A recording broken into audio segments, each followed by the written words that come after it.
আসসালামু আলাইকুম ভাই, একটা ভিডিও বানাইতেছি। ভিডিওটা আপনাদের জন্যই, নতুন প্রবাসীদের জন্যই। আজান দিছে, নামাজে গেতেছি গে, সব দোকান বসা বন্ধ করে হালাইতেছে। মানে আমরা আপনাদের একটা অনুরোধী, যারা নতুন প্রবাসী এরা আপনারা দয়া করে আল্লাহর রস্তে আপনার হাতে পায়ে ধরি, আপনারা ডাইরেক্ট কোম্পানি ছাড়া যদি আহেন আপনারা বছরও 1 লাখ টাকা পাঠাইতে পারবেন না। কেন পারবেন না? দালালেরা আপনাকে 1500 1800 বেতনের কথা কইব। Load unload cleaner, tissue factory, chocolate factory আনার পরে আপনাকে 2 মাস 3 মাস কোনো চাকরি দিতে পারবো না। আর যে কাজ দিব বেতনও কম, আপনাকে খুঁজবো না। আপনারা আইসা বলবেন 2বার 3বার রুমে ফিরে আসলে আপনাকে রুমের থেকে বাইর করে দেওয়া হবে। আপনারা কই থাকবেন আল্লাহ পাক জানে, আর আপনারা জানেন। আর এর থেকে বিপদে আর কোনো বিপদ নাই, এর থেকে বিপদ আর কোনো বিপদ নাই।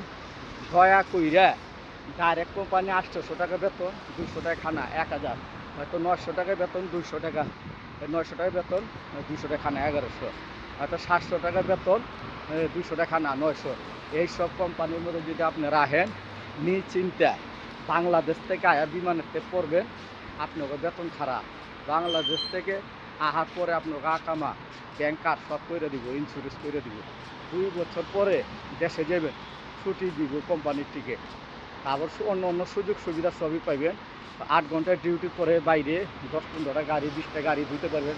যে কোনো ওইসব অফিস ক্লিনিং করলে 200-500 করে, 3-4টা অফিস করলে 1500-2000 পাইবে। এবারে কাজ করতে আছে, ঠিক আছে?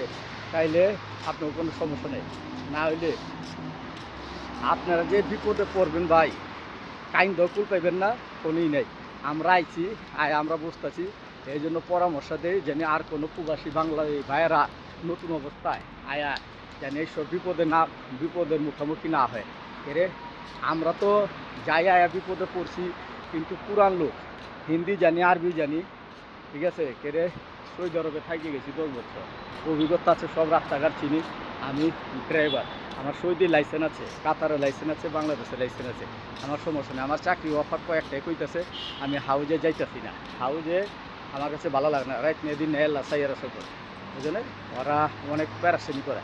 আমি আইছি আজকে 1 মাস 15 দিন, 15 দিনে আমি 20 দিন গাড়ি চালাইছি হাউজে, পানির ট্যাঙ্কার, তারপরে একটা pick up, daily 700 kilometre half down করছি, 80 কিলোমিটার দূরের থেকে পানি আনছি। তারপরে আমার অর্ধেক বেতন পাইছি। আমি বেতন পাইয়া আমি লগে লগে নিয়োগ করছি, আমি বেতন পাইলে উমরাটা করে আমি উমরাটা আল্লাহর ঘর পাড়াইছি, দেখেছি। ওখানে আমার 2-3 জায়গা অফার দিতেছে।